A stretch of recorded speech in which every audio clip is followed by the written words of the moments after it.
Hello, good afternoon, good evening, good night. Welcome to the Yorkshire Football Podcast. I'm your host, Dom, and as ever, I'm joined by three guests, supporters of Yorkshire football teams. This week, we've got Leeds United fan Tom Carnduff. All right, Tom? I am. You never introduced me first. This is a nice treat for once. Well, in all honesty, I noticed that you'd muted your microphone on Zoom, so I thought I'm gonna trip him up here. Catch me out. Try and catch me out. No, always alert, mate. Always alert. And the rose between two thorns, Sheffield Wednesday fan John Riley. You all right, John? How are you doing, mate? All right? Yeah, I'm all right. It's been a while since we've had you on the podcast. I've missed you. Yeah, to be honest, I think I'm the only football fan in Yorkshire who's actually enjoying the lockdown, not having to go to Hillsborough. So, yeah, I took a bit of time off from the podcast as well. I think you've probably got the most Yorkshire accent out of any of us on the podcast. Yeah, I actually lost it. I lived in Spain for 6 years, don't know if I mentioned. And when I came back, people looked at me really funny in Sheffield as if to say, well, you don't even sound like us anymore, like I was an outsider. So I think I've had to kind of crank it up a little bit. Like, all I drink now is Tetley's, Yorkshire tea for life. I have to like immerse myself into Yorkshire ways. Well, it's going very well, mate. You do still have a Spanish twang, though. See? Yeah. And another Leeds fan joining us on the show. As ever, we're outgunned by Leeds United. It is Adam Etherington. You're right, Ads? I'm always the second of the two thorns as well. I'm always last and I'm always a thorn. So I'm quite happy with that, though.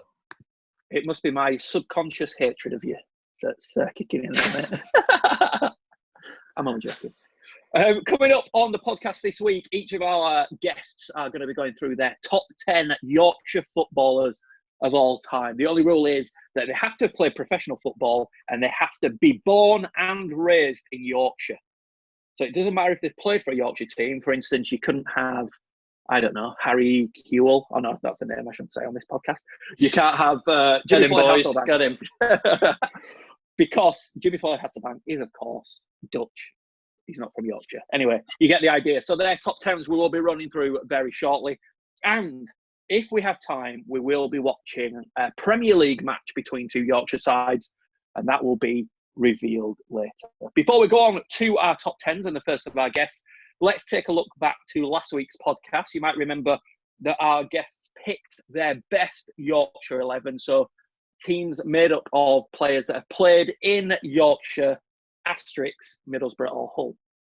And we put three squads out there by Mike Kalinsky, Adam Etherington and Tom Carnduff. All strong squads, in my opinion. But we put that out to public vote on the Yorkshire Football Podcast Twitter. And coming in last with 9% of the vote, Tom Carnduff. Tom, where do you think you fell short? I'm amazed I got as much as 9%. I set up that team to be horrible, to be gritty, to be 1-0 merchants every week, and 9% agreed that was the best team. So I'm pleasantly surprised I got that much, to be honest. I see it as a success. Well, let's run through your 11 just to remind our listeners. So in net, you've got Stephen Pears. Across the back, Paul Hurst, Mick McCarthy, Andy McMillan, Kyle Walker is the right back there. In the midfield, we've got James Coppinger, Aaron Moy, Glenn Whelan, Ian Ashby and Nicky Summerby. And up front, on his own, Tony Yeboah. I don't think that's a bad 11, Tom. It's not bad, is it? Only got 9% of the vote there. Adam Etherington, you came in second of the three. You got 26%. Your 11, Dean Kiley in net, Robertson at the back, Jagielka, Southgate, Derby. Midfield made up of Coppinger, Moy, Hourihane and Bowyer. That's Lee Bowyer, not Gary, former Bradford manager. And up front, Sean Gota and Paolo Di Canio. Not bad, ads. 26% of the vote there. Yeah, I'm going to go here. Mike Kalinsky, Ukrainian roots, Ukraine bordering with Russia. Not the best of friends, but I'm going to say similar intentions. More social media hacking coming from Mike. Setting up fake accounts, fake bots, voting in the poll to beat me. Well, I think the fact that Mike retweeted it on his own fan group, which is called Ukrainian Bantams, that probably helped a little bit. And his kit was claret and amber. Exactly. And he went for a manager popular with most fans other than Leeds United in Brian Clough. You two obviously both went for Bielsa. Mike Kalinske went for Dean Kiley in net as well. His defence made up of Ben Chilwell, Rio Ferdinand, John Stones and Kyle Walker. Midfield of JJ Koch, who of course played for Hull. Most people have forgotten about that. Guys Comendieta, Kevin Horlock and Nicky Summerby. And up front, he also went for Sean Gota and Paolo Di Canio. So very similar teams from Adam Everington and Mike Kalinske. But Mike, he won the vote with 65%. We did ask you to get involved, and many did. John Riley, though, who is on the podcast with us today, Sheffield Wednesday fan, his team in net, Alan Kelly. Across the back, Andy Robertson, Rio Ferdinand, Des Walker, John Stones and Graham Murty. In midfield, James Coppinger, Aaron Moy and Ben Pringle. And up front, Janino and Stan Collymore. So, John, you obviously weren't involved in the poll because you weren't on the podcast last week. But another strong team there and another vote for both Coppinger and Aaron Moy, both getting into 3 of the 4 squads there. Yeah, to be honest, I think let's say it as it is. Coppinger's the only player anyone knew from Doncaster. Just a shout out there to Flanners. And Moy was a standout for Huddersfield in their season in the Premier League, and that meant he was kind of, as he hasn't played for any other Yorkshire teams, he was the only one you could really go for, I think. Huddersfield has not really had any standout midfielders, really, have they? I mean, whenever a Huddersfield player comes to the fore, it's normally a striker. So what have we? Marcus Stewart, John Stead. Who's it? Yeah, Booth, and who's that other fella? Jordan Rhodes. Always forwards.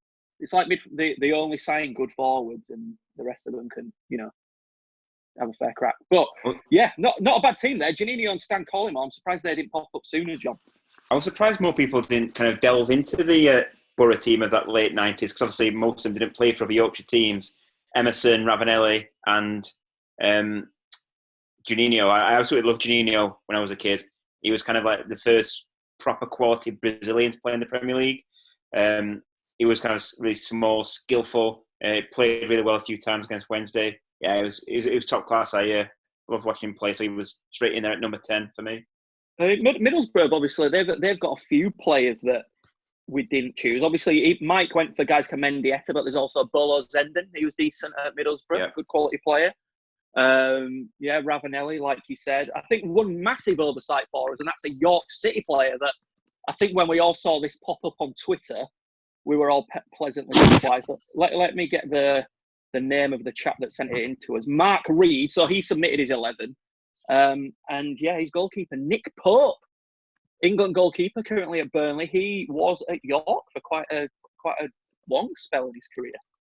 Yeah, fantastic shout that, wasn't it? Fantastic shout. I think Nick Pope would have made it in over Dean Kiley.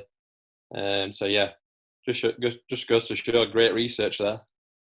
Yeah, Mike's brother, he also got involved, but his team looks like it was pretty much made up of everybody else's. He got Nick Pope, but coincidentally after somebody else had already chosen it, so I think he must have seen that.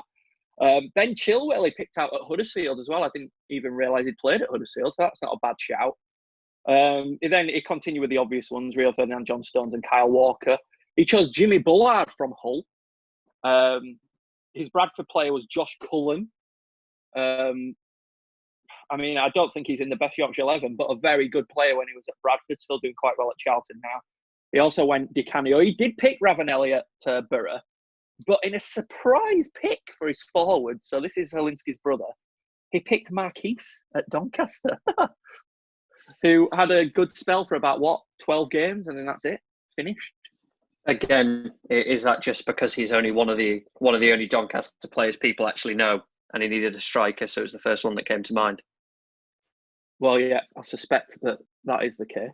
But I think criteria again, doesn't it? With Donny, they did have a spell towards the end of their championship stay when they were signing some pretty big names, and you could probably pick a couple of those out. Obviously, Juve played for Leeds, you couldn't have him, but with a couple in there, you could do pretty decently with. But I think Marquis, by my standards of the team, I went for players who were good at that club. I think Marquis probably ticks that for Donny, a pretty prolific striker in his time there. Left for 1.5 mil or whatever it was to Pompey. So yeah, I think I can't really argue with Marquis. He was really good at Donny. Well, Ads, that's very noble of you to stick up for him there. I'm sure that if we asked every football fan in Yorkshire to pick an 11, I'm not sure how many teams Marquis would get into. Maybe all the Dolly fans. But True. right, time to refresh this feature a little bit. Adam, last week, he asked us, well, not me, but he asked the other three lads to put together their top 10 Yorkshire players. So a list of 10 players who have played in Yorkshire. So we'll start this week, as he wasn't with us last week. John Riley, let's start with you. If you can run down from 10 to 1 for us. Right, we had a bit of discussion about this, but I'm going to say number 10 is David Batty. Won the league, second division with Leeds in 91, then the first division in 92, played over 40 games both those seasons, was a regular for England in that time, got himself a big money move to Blackburn, and then Newcastle afterwards before going back to Leeds. Yeah, I'm going Batty. He was a quality player, better than kind of I think people remember him for just being a tough tackler. He was actually not a bad player at all. So yeah, number 10. This player, number 9, would be higher if he hadn't cost us the World Cup against Croatia. And that's Kyle Walker. Couldn't defend at the back post. Let his man in to score the header. So yeah, he would have been higher, but he can't defend and is a former Blade.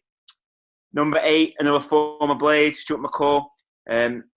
Quite high actually. I wasn't probably going to have him in my top 10 when I started thinking about it. But then I looked at his stats, 5 league titles up in Scotland, 2 goals in FA Cup final for Everton, over 40 caps for his country. I think that's fair enough. He's made it into number 8. Number 7, James Milner. I know we're probably higher on a few other people's, but he's been a consistent player for a number of years. I think actually he's been more appreciated in his time at Liverpool in the latter years at City than he was previously at the likes of Newcastle, Villa, and even when he came through at Leeds. Yeah, quality player.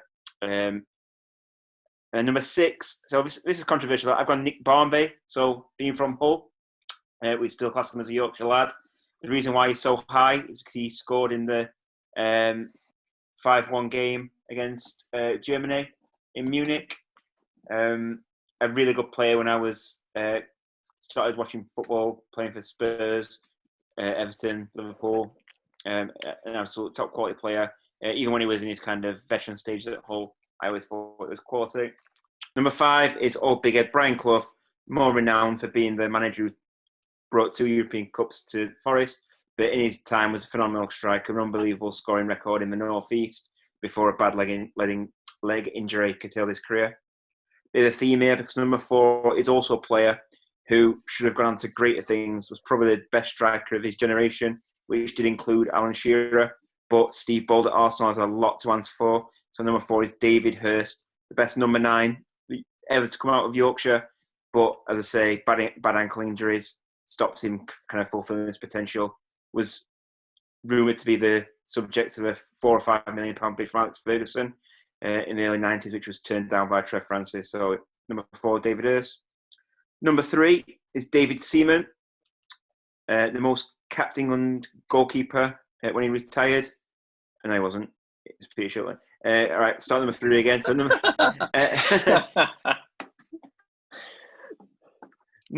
Seaman, born in Rotherham,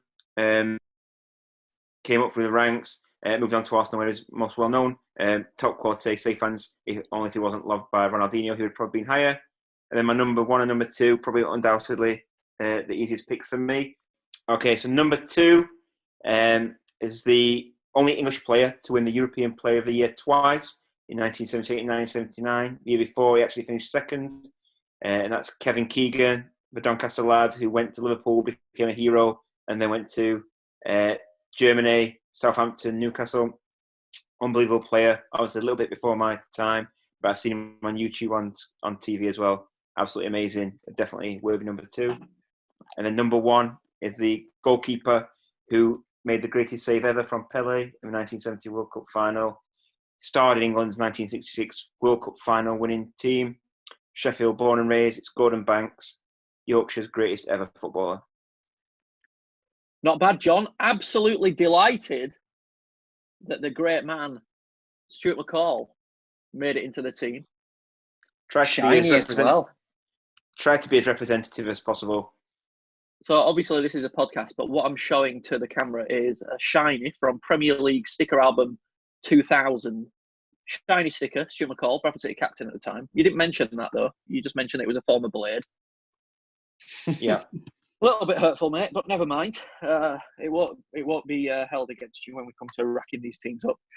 Right, Adam, let's hear from you. Your top 10. Can you beat John's? I probably can't beat John's because, again, I have changed my criteria. So I've gone, again, to be consistent with players I've at least seen on TV. So, again, I've got no doubt. You can't just add your own rule. But these are the 10 who mean the most to me. I mean, even that's okay. So that could have been a great category for another week, but fine, you can use it now, mate. That's all right. All right. Well, I'll to be honest, I can probably tweak it. So, well, let me say, I do think I'm only joking, Ads. Don't worry about it. There's only so many lists we can do. Banks should be number 1. Keegan should be number 2. But I never saw him play. So to me, they don't mean as much as the 10 players who I have seen regularly on this list. So for me, number 10 is Danny Rose. I think for probably about 7 to 8 years, he was a really top level left back for Tottenham. England regular, bombing up and down the wing, attacking, modern fullback. Really strong player, and I think just in the last couple of years he has dipped down a bit slightly, but there was a time when you could really make a case that he was one of the best left backs in Europe. Big bids and a lot of interest coming in from around Europe for him, and for me a really good player. Unfortunately, one who left Leeds far too soon, just like a few players on my list. Number 9, I've gone with Brian Dean, someone I'm surprised didn't make John's list actually. But again, really great striker, banging goals in for Sheffield United, Leeds on a couple of spells. I actually saw Brian Dean score 4 for Leeds in the back end of his career against QPR at home in a 6-1 win. And that was one of the few times I actually saw Brian Dean play live. But you look back at the old footage and he was a really, really talented striker. Number 8, I've gone with, and perhaps controversially ahead of Brian Dean, I've gone with Harry Maguire. I just don't get the stick that he gets. For me, I do think he is a world-class centre-back. Always liked him at Leicester. Loved him in that England team when he broke in what people thought were too early. And to be honest, I'm a bit gutted that he's gone to scum because I do actually really like him.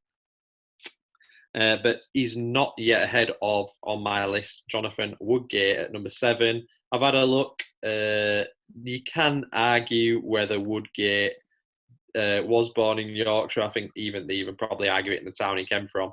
But we're going to include him. And again, on his day, world class. You don't play for Real Madrid if you're not world class. You don't play for Leeds United if you're not world class. And Woodgate were both. Oh, sorry. I threw that in for you, Dom. But yeah, Woodgate, and he won things as well. You know, he won the Carling Cup at Tottenham, scored the winning goal in that final. Impressed at Newcastle under Bobby Robson, fantastic player. Number 6, I'm going to go with Fabian Delph. Again, maybe controversially ahead of Woodgate, but for me, on his day, Delph was an all-action midfielder. He can defend, he can tackle, he could score goals. Some of the goals he scored in the early part of his career for Leeds were absolutely fantastic. I do think injuries probably held him back. He was very injury-prone in the early days at Villa. But then he earned his move to Man City, really found his form, and I think that season when Man City got 100 points, he was a key man in that team. You know, he was very versatile, stepped into a few positions, really strong. At 5, it's Kyle Walker. Again, similar to Danny Rose, probably a world-class fullback for probably 7 to 8 years. Maybe not that much, but in his Tottenham time, going into Man City. Again, I think you could really argue that after Zabaleta, he was probably the best right back in the Premier League for a number of years and won a couple of Premier League titles. Who's to argue with that? At 4, again, someone I'm surprised John overlooked, it's Jamie Vardy. So, Premier League winner, come from grassroots football right to the very top. And again, I think a player who's proved himself to be world class. And I think he's one of those, if he plays for your rival team, you'd probably hate him. If he's a neutral and he doesn't really score much past your team like he hasn't against Leeds because we haven't been in the same division. I think I've always liked Vardy, and he's one I've rooted for. At 3, it's David Batty. So what a player. Combative midfielder, tackling, and so unassuming in the way he went about it. Won a title at Leeds in 1992. Like John said, got us promoted in 1990. And then went to Blackburn. He actually, there's a bit of debate whether he took a medal for the Blackburn winning season because he was injured. But he was a big part of that team in the other years he was there, and obviously went on to Newcastle and Leeds where he had a few injury problems. But wow, what a player he was in his day. Number 2, I've gone with David Seaman. For me, he would have been number 1 if he could defend lobs. It was at the Cup Winners' Cup final or UEFA Cup final, can't remember which, lobbed for playing for Arsenal to lose them that final. Lobbed against Brazil in the World Cup in 2002, which broke my heart as a young England fan. Unfortunately, that keeps him behind. My number 1, if you haven't worked it out already, it's James Milner. What an underrated player. Champions League winner, multiple Premier League winner, about to add another Premier League. Won everything you can pretty much at the domestic level, and had a really solid England career. I think he's one of those which, if you could go back in time, you'd probably put him in a lot of the England teams, which he was messed about in and played in all sorts of positions. And he's from Leeds, so that's why he's number 1. Yeah, I mean, I can't argue with that. I think James Milner is an underrated player. You look at some of the teams that have had the most recent success. Liverpool, obviously, Manchester City. He's been instrumental in those teams. He's literally, it's almost like if you want success in English football, sign James Milner. He's a fantastic player. He's, being the romantic that I am in football as well, I think it's a shame that it's looking like he probably won't spend the season at Leeds United, which would have been quite nice just for the whole, complete circle in the football story. But yeah, Adam, I don't think that's a bad list at all. I don't think it's any coincidence, though, that 5 of your players were in the England squad at the last World Cup. All instrumental in what was an unbelievable cup run for England. And at the time, I remember the news was, most of this England team come from Yorkshire. That's probably why they're so successful, which I think was piggybacking on the back of how successful Yorkshire people have been at the Olympics for the last couple of Olympics. So, yeah, 5 of those, really. You did include Kyle Walker, did you? Kyle Walker went in at 5 behind Vardy, Batty, Seaman and Milner. And yeah, I completely agree. Like for me, that World Cup in 2018, that was probably the best tournament for me that I can remember supporting England in. The players were so likeable. They seemed like less like divas than they had in the past. Players really, I really rallied around them, which actually I didn't expect to do pre-tournament. I kind of expected us to maybe go out in the groups, go out in the last 16, but you could soon tell that there's something special there. And I'll always, even the likes of Lingard, maybe not the most popular players, there'll always be something in the back of their mind that says he were part of that 2018 team, so I'll let him off. It's weird, isn't it, that you think, imagine if James Milner had been in that team. He's the sort of player that might have made that 1% difference that we needed against Croatia that could have taken through. Anyway, let's not. Absolutely. Let's not ourselves. Yeah, we could have brought him on. He'd have solidified that midfielder. Yeah, that's a good point. It's weird, isn't it, though, how they're all shit again now. They're all fucking world beaters then. Right, Tom Carnduff, another Leeds fan. I'm hoping that this isn't another Leeds-dominated list. Fairly. It is. Although a lot of players you would have heard already. Obviously, the disadvantage of going last. However, my number 10 is a complete wild card that I don't think anyone would have had in, and I'm banking on future potential here. Is it Calvin Phillips? No, but we have got a future Ballon d'Or, future one of the greatest players to have ever played the game, born in Leeds, and that is Erling Haaland at number 10. Born in Leeds because his dad was over here at the time. So again, like I said, I'm banking on future potential, but this kid is an absolute freak. Goal-scoring record, unbelievable. Wherever he goes, he can just find the net. 10 goals, I think, in 8 Champions League games, 9 and 8 in the Bundesliga, 16 and 14 in the Austrian Bundesliga. This kid is unbelievable. And he's going to be Ballon d'Or winner. He's gonna win it all in the game. So to get in there early, I've chucked him at number 10 on my list. And like I said, future, kind of hoping to predict the future there, and it comes good, and he hopefully rises up that list in years to come. Do you think he classes himself as a Yorkshireman? He loves Leeds, doesn't he? Because of his dad.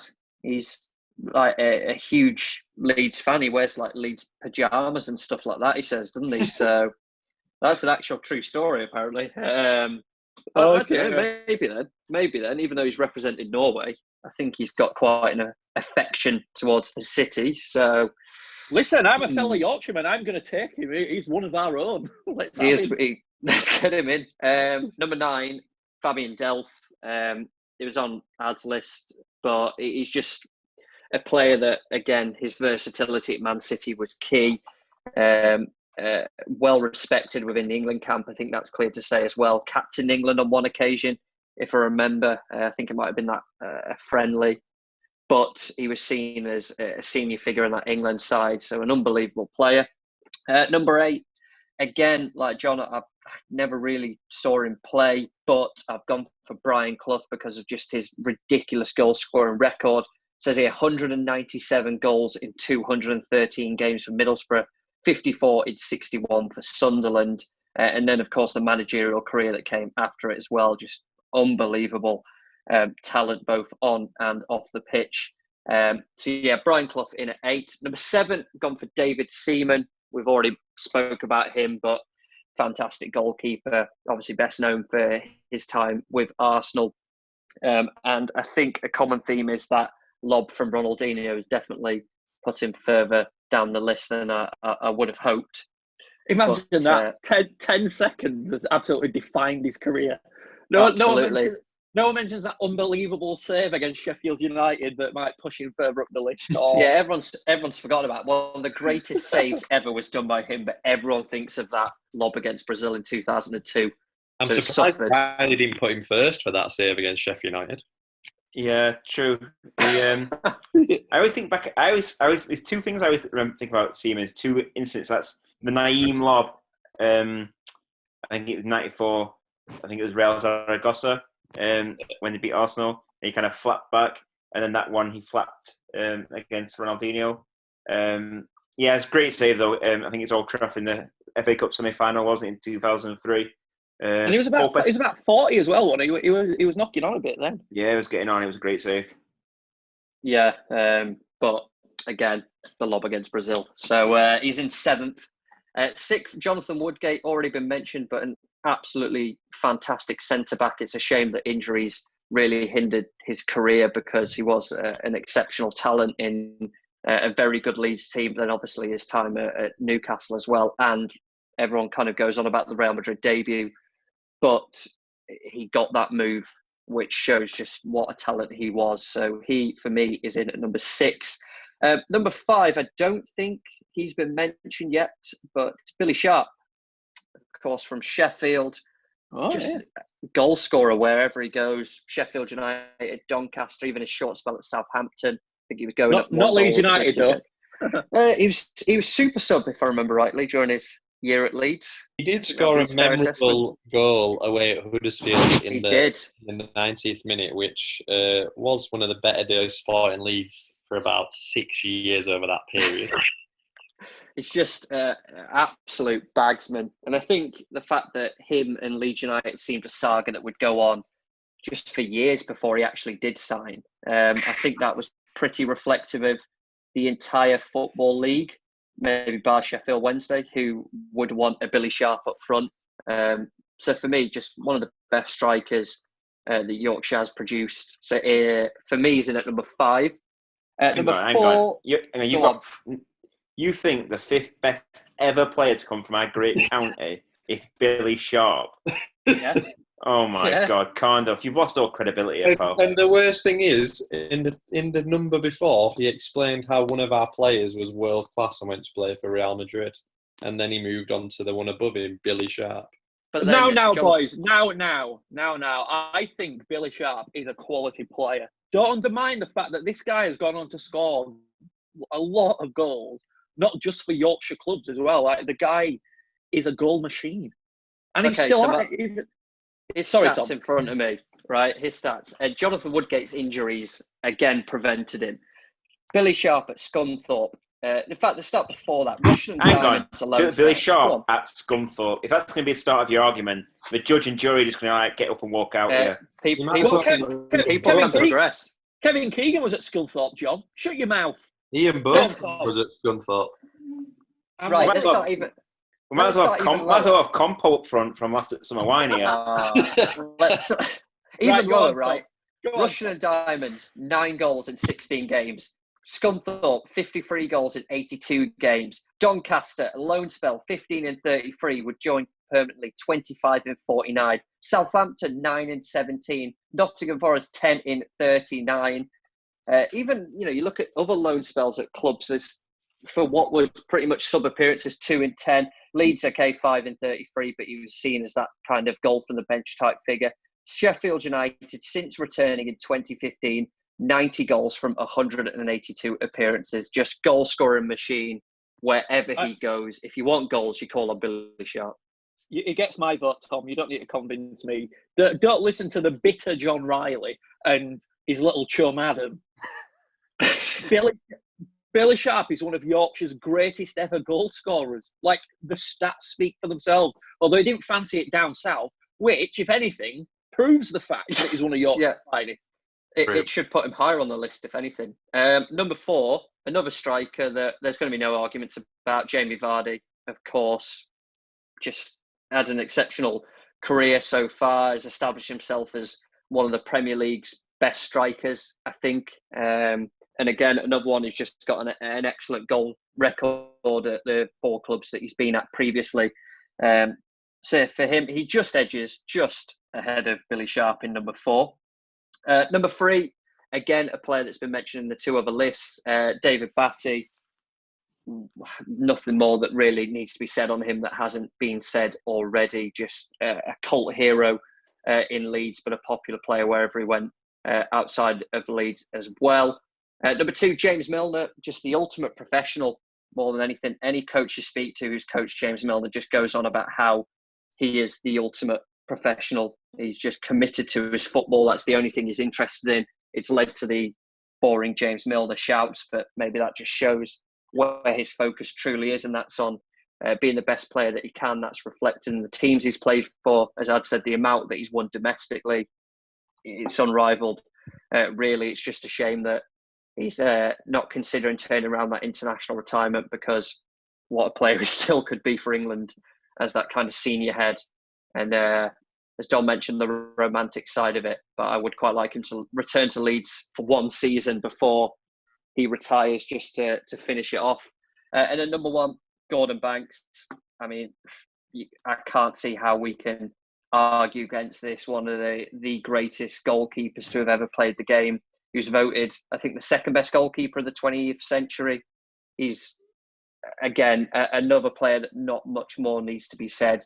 He enjoyed a wonderful career, both with England, of course, Leicester, Stoke as well. So well known for them. Managed Telford United as well, that famous managerial spell that he had that, of course, we all remember, I'm sure. But yeah, number 1, got to be. You just can't top Gordon Banks when it comes to players to come from Yorkshire. Another strong list, Tom, and hard to argue with you there, really. I think that... Not that hard. Yeah, all right. I think some surprise additions there in all 3 lists for me. I mean, Brian Deane, scorer of the first Premier League goal, and obviously popular amongst Leeds fans. But is he top 10? Adam, I think it was you, wasn't it, that included Brian Deane? It was. I mean, he's most notable in my house because I once saw him in a bike shop and he asked me to help him fit a bicycle helmet. So that's my Brian Deane story. Did you work there, or did you think you worked there, or?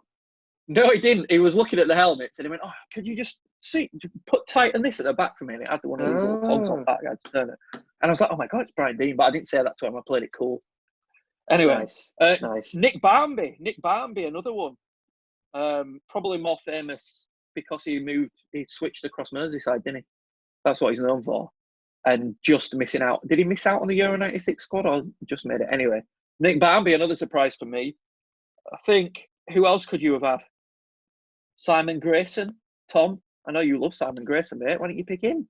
Yeah, there was a few. I mean, there's a few that I knew more for being managers than players. So, I mean, I was very tempted, you know, your Mick McCarthy's, your Neil Warnocks, etc. Probably Neil Warnock, probably the greatest thing to come out of Sheffield, if we're being brutally honest. But again, I know them more for being managers. I think I know I put Clough in, but yeah, I know more for being managers than players. The reason I didn't put players in who I hadn't seen is because I just knew I'd missed someone out from, say, 1970s who played for Sheffield Wednesday who was absolutely world class, or someone from Huddersfield from 19 whatever century it was, where they won 3 in a row. And I think players like, you know, Trevor Cherry obviously recently passed away, Leeds legend, someone who, if you were doing it properly and you really knew the full history, he'd probably make your top 10. And then it's just so hard to go back and judge players on era to era. I think for me, putting Brian Keane in, he's one of those who he did it at Premier League level, and for me, that's the standard in which I've gone for my list. Well, it's interesting you should say that. And John picking Stuart McCall pleasantly surprised me, because obviously he's done it at a high level. I'm surprised that, you know, he didn't make Tom and Adam's list there, because obviously did really well at Everton, scored a couple in FA Cup final, played internationally for Scotland against England. Most famous, of course, for pointing at Paul Gascoigne as he ran past him during Euro 96. But a decent player, and obviously went up to Rangers and was part of that famous Rangers team in the late 90s. I think I'm not going to profess that I knew who this guy was. I've had to do a bit of Googling. But it looks like one of the most famous players to come out of Yorkshire, and we can be forgiven for not knowing this guy because he played in the 50s. But he was one of the Busby Babes. Tommy Taylor played for Manchester United between 1953 and 1958. Before that, he played for Barnsley. He was born in He was born in West Yorkshire, in Smithies, West Yorkshire. But he scored 112 goals in 166 appearances for Manchester United. So not a bad player. That's a very good record. Yeah, not bad. So yeah, unfortunately, he did die in the Munich air disaster. There was also just on that, I actually did a bit of research as well. There was a player called Mark Jones, born in Wombwell, Barnsley, who sadly passed in that same incident. Dom, 103 appearances for Man United, close to an England cap before it happened. They looked like he was going to be a likely successor to Billy Wright, the iconic Wolves defender at the heart of the England defence. So yeah, it seems like robbed us of a couple of Yorkshire players. That horrible Munich incident. Going back, not quite so far, but into sort of like the 90s, so my generation territory. John Scales, he was a decent player. He was born in Harrogate. I think he started. He looks like he's a Harrogate. Yeah, a bit too posh, isn't he? Bit too posh. You can tell. What's yours? Yes. Give us yours then, Dom. Oh, I've not had enough time to think, but basically they'd probably be made up of Bradford City players. I'll throw this out there. Just throw this out there, Dom. I know if you haven't got one. Go on. Do you think it's a little bit sad that our kind of top 10, like recently, like last World Cup, we had like 5 Yorkshire players. It was brilliant to see. If you kind of take them out of the equation, like if you think of your top 10 players from Yorkshire, the fact that the likes of Billy Sharp and Brian Deane and Stuart McCall, no, I'm not just saying that because they're United players, but Stuart McCall, even to an extent, a class in like top 10 best ever. I was thinking, if you'd like a Scouse version of this, or you did a Mank version, a Geordie version, or a London version, you're probably picking teams that you could like. You'd be hard to leave certain players out, and it'd be so difficult. Like the Geordie one, especially, and the Scouse one, it's ridiculous. And I was wondering whether it's kind of I don't know what it is, because obviously we've got a couple of big cities and a few footballing towns. But it's not sure what it is. Why in recent times it's happened that we've got some really quality international players come through, but before that we were kind of struggling for a long time. If you look at other sports and Olympic sports, we have a lot of world-class athletes come out of Yorkshire. It just seems like with football we don't quite seem to develop anyone who's truly world-class. Well, hang on a minute. I think that might be true historically, but if anything, Yorkshire football is getting a little bit more notoriety now, especially since that World Cup. And obviously, when we look at our lists, there have been one or two really good, really talented players from Yorkshire scattered amongst, football throughout the decades. But now football in Yorkshire is getting a lot of notoriety. Obviously, including Haaland in there is clutching at straws a little bit, I suppose, but he is from Yorkshire. But what about Greenwood at Manchester United? Quality player. He was on my Bradford. Outsider future potential. But yeah, Bradford lad, isn't he? I don't know what it is like. Obviously, there was Dean Richards as well, who was at Tottenham and Southampton. He was a Bradford lad, played at Bradford City, went on to have a really good career, but never played for England. I think that the type of player that is popular now kind of plays to Yorkshire's strengths, so gritty workhorse of a player, like your David Batty's, that weren't necessarily considered to be world-class players now. I mean, someone like David Batty might now, if he played now, might be considered world-class because he never gave up on a ball. You never saw David Batty strolling or giving up on a tackle. A player like that introduced into the modern game, everybody will be clamouring for. It's why James Milner now is coming to such popularity, because he is that workhorse that teams are desperate for. I don't think people are as interested in the flair now as they are in a player that's going to bring a team success. If you look at Calvin Phillips at Leeds, he's very much a 2020 version of David Batty 30 years ago. He's one of those players who puts himself about, he flies into tackles. He's defensive-minded first now under Bielsa. And I think what Leeds have been, in particular, been quite good at is we've produced really good players. We've produced Johnny Howsons, Sam Byrams, Lewis Cooks, Calvin Phillips now, players like that who, they're good enough for clubs to buy off us for a large amount of money, which has kept our club ticking over, really, and it's kept our academy going. But as well, there probably are players who are, again, recently, probably not quite top class. You've got to remember, I think, that football is a lot to do with who getting a bit of luck. There were probably thousands of players in Yorkshire that just didn't get the luck of the draw. I think we were speaking to James Coppinger about it on Sporting Life, where he's saying that, a lot of it is literally just, it might be that scout didn't see you one day and then that's it. You never have a football career. You look at players like Lee Trundle, Ian Wright, totally bypassed academy systems. And then when they came to being a bit older, Ian Wright went on to be a top Premier League striker. Lee Trundle, he wasn't world class by any means, but he did all right for himself, having not come through an academy. And then you get your players like Fabian Delph. He was at Bradford, moved to Leeds.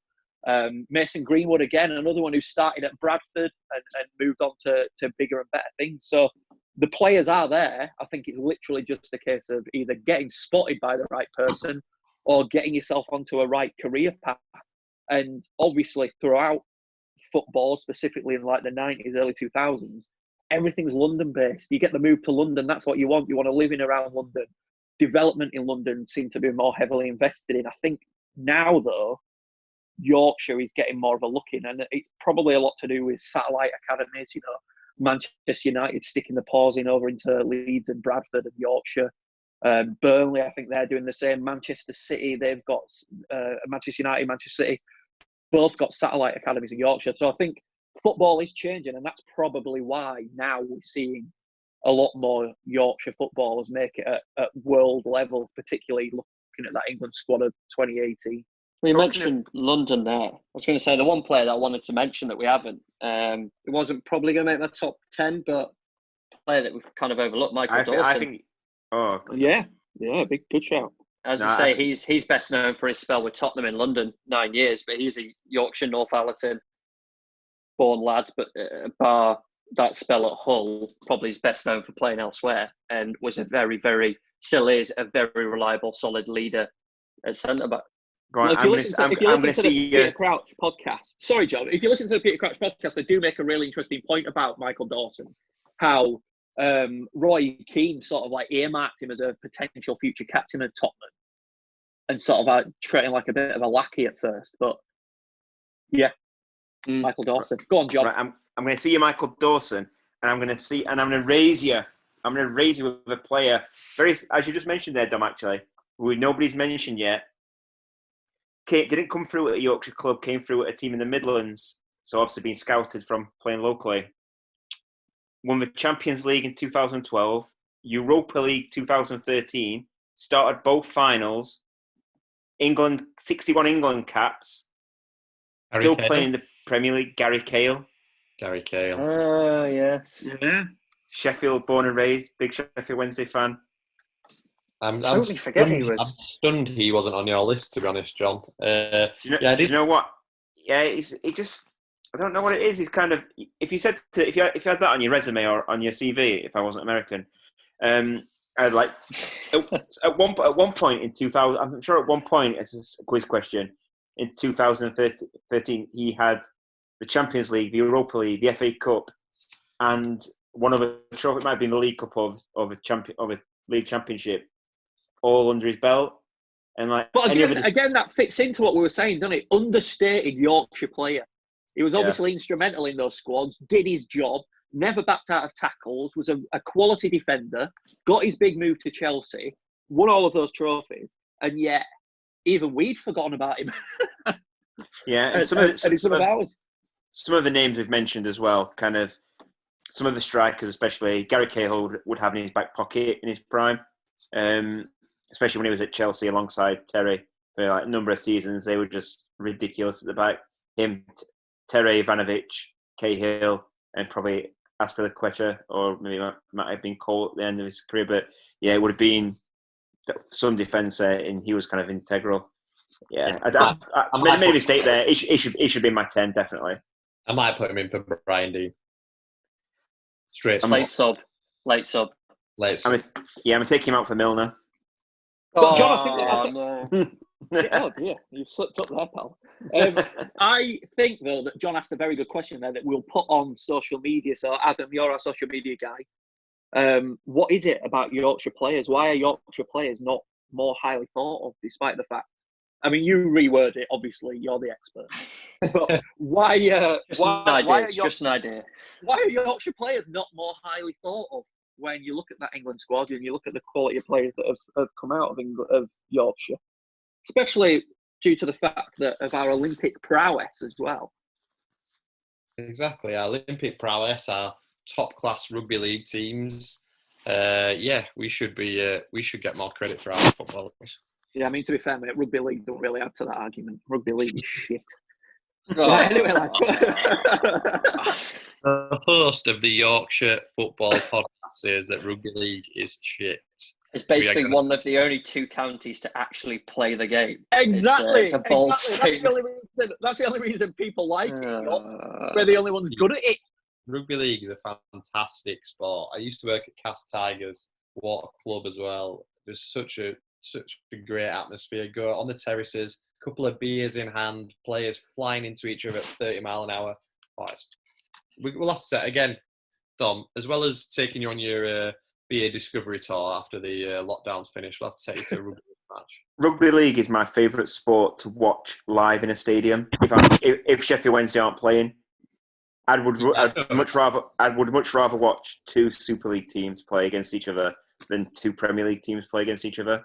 I reckon now I'm closing in on 14 stone. I could get a game, no problems. We'll take you down to the jungle at the end of lockdown, maybe to watch or play, depending on how it goes. And we'll let you take it all in and enjoy it. What's the jungle? R&B club in Leeds just reopened. I must admit, I've been to watch Leeds Rhinos, and being a Bradford lad, I did go and watch Bradford Bulls a few times when it was quid a kid, but I didn't like it. I'll tell you what as well, Yorkshire cricket, Leeds Rhinos or Yorkshire cricket on a bit of T20, 2 brilliant days out. T20, now I can get on board with that. I can get on board with T20. I love the fireworks and the flames when someone scores a 6. We are the Yorkshire Football Podcast, but if Yorkshire County Cricket Club want to invite us down to do a live podcast once lockdown's over from a T20 match. Dom's trained with him, isn't he? He's best mates. Yeah, I have, mate. Adam, you should know that, being one of my colleagues. True. Yeah, I just but yeah, saw you ducking away from 65 mile per hour medium pace deliveries, though. a ball at 65 miles an hour, mate, is like a bullet. Well, you should try phase 90 mile an hour, which is what professionals phase. Probably. I don't have to take this shit from you. Okay, right, we'll say goodbye now. Bye to Adam Edrington, Tom Candle, and John Riley. See you guys. Bye.